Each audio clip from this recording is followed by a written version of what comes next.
Flashing lights in your rear view mirror. Your heart does that little drum solo. You pull over, roll the window down, and an officer leans in with the friendliest sounding trap in America. Where are you coming from? And where are you going? Here's the secret. A traffic stop is not a podcast interview. The more you talk, the more you donate evidence. So today, I'm giving you 14 things police can't force you to do at a traffic stop unless they have the right legal reason. And I'm counting down to the biggest misconception people get wrong. Before we start, here's the main payoff in the first 30 seconds. If you remember nothing else, remember this 4-line calm script you can use without being rude. Officer, here are my documents. I'm not answering questions. I do not consent to searches. Am I being detained or am I free to go? Now let's count it down. Number 14. They can't force you to unlock your phone just because they asked. Your phone is your most private device. If an officer says, "Let me just take a quick look," your answer can be polite and simple. I don't consent to any search of my phone. If you unlock it voluntarily, you just made their job much easier. Number 13. They can't force you to hand over your phone for them to go through it on the roadside. In some situations, an officer may temporarily take a phone for safety or as evidence, but searching what's inside is a different story. Don't argue the law on the shoulder. Just calmly repeat, "I don't consent to a phone search." Number 12. They can't force you to write a statement or explain it for the report. You can give your required identification and documents, but you don't have to narrate your night. Also, quick note, in many places, signing a citation is just acknowledging receipt, not admitting guilt. Refusing to sign can sometimes turn a simple ticket into a bigger problem. The safe play is, take the paper, don't write a confession. Number 11. They can't force you to answer investigative questions. Where are you coming from? Why are you in this area? Have you been drinking? Those aren't required for a basic traffic ticket. Your safest line is calm and boring. I'm not answering questions. If you want to be extra clear, I'm exercising my right to remain silent. Number 10. They usually can't force you to do roadside field sobriety tests. The walk and turn, one-leg stand, the touch your nose stuff, these are often voluntary and they're subjective. Here's the important caveat. Refusing can still have consequences depending on your state and your situation. It can also lead to arrest anyway. So if you're unsure, a smart, neutral question is, am I required to do that? Then you decide, understanding there may be trade-offs. Number 9, they often can't force a roadside preliminary breath test on the spot. A handheld breath test at the roadside is treated differently from an official chemical test at the station in many states.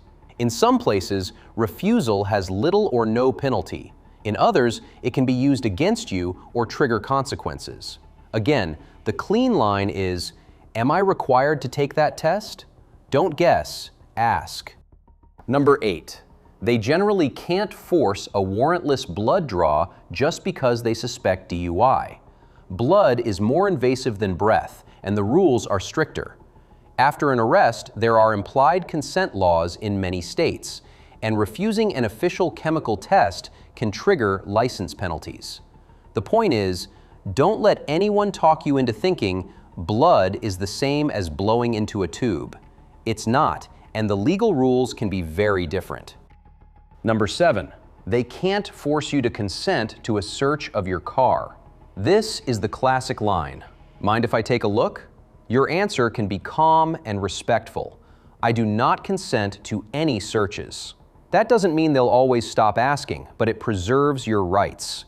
And yes, important reality check. If they have probable cause, they may search anyway. Your job is not to fight on the roadside. Your job is to not help. Number 6, they can't force you to open your trunk, glove box, or locked compartments just because they asked. That's still a search. People panic and pop everything open like it's a game show reveal. Don't. If they have legal grounds, they'll do what they're allowed to do. If they don't, your consent is the key, and you can keep that key in your pocket. Number 5, they can't force you to consent to a search of your bags inside the car. Purse, backpack, gym bag, same rules. Consent is optional. The line stays the same. I do not consent to searches. The shorter you keep it, the less you accidentally add. Number 4, they can't frisk you just because they feel like it. A pat-down is supposed to be about weapons and safety, not curiosity. If an officer has a specific reason to believe you're armed and dangerous, the rules change. But absent that, turn around and let me check your pockets isn't automatic. You can say, I don't consent, and then you comply with lawful instructions without physically resisting, because courts are where you fight legality, not the shoulder of I-95. Number 3, they can't force you to stop recording, and they can't make you delete footage. If you're calmly filming and not interfering, recording can protect everybody. The smart move is to keep the camera visible and your hands steady, and say something like, I'm recording for everyone's safety. If an officer orders you to delete, don't do it. Deleting your own evidence is a self-own. Number 2, they can't extend the stop just to fish once the traffic business is done. A traffic stop has a mission: license, registration, insurance, check for warrants, issue the ticket or warning. When that's completed, continuing to hold you just to run unrelated questions needs a legally valid reason. The best phrase here is simple. Officer, am I free to go? Number 1, they can't keep you waiting in limbo forever, and you shouldn't sit there guessing. The biggest misconception is thinking you must keep answering questions until you're allowed to leave, even after the traffic portion is finished. Don't guess. Ask, am I being detained or am I free to go? If they say you're free to go, you leave calmly. If they say you're detained, that means they're claiming a legal reason, and now you stop talking and preserve your position. Now, 2 quick mythbusters so nobody clips this out of context. Mythbuster 1. Police can often order the driver and even passengers out of the vehicle during a lawful stop. That's not the hill to die on roadside. Step out if ordered, keep your hands visible, and go right back to the calm script. I'm not answering questions. I don't consent to searches. Mythbuster 2. Don't lie, ever. People think lying is smart, but it's the easiest way to upgrade a simple stop into a bigger one. If you don't want to answer, you don't answer. Silence beats fiction. And here's the best overall strategy if you want to get home with the least drama. Be boring. Provide the required documents. Don't volunteer a story. Don't argue. Don't do stand-up comedy. Don't reach suddenly.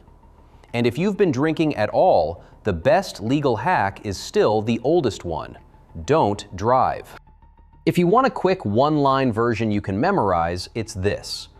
Officer, here are my documents. I'm not answering questions. I don't consent to searches. Am I free to go? Next, I'll do a companion video that people always ask for. The 5 friendly questions that are actually traps, like, mind if I take a quick look? And you don't mind if I search, right? And the exact calm responses that don't escalate the stop. Would you rather have that as a short checklist or a role play with examples? Laws vary by state. Educational, not legal advice.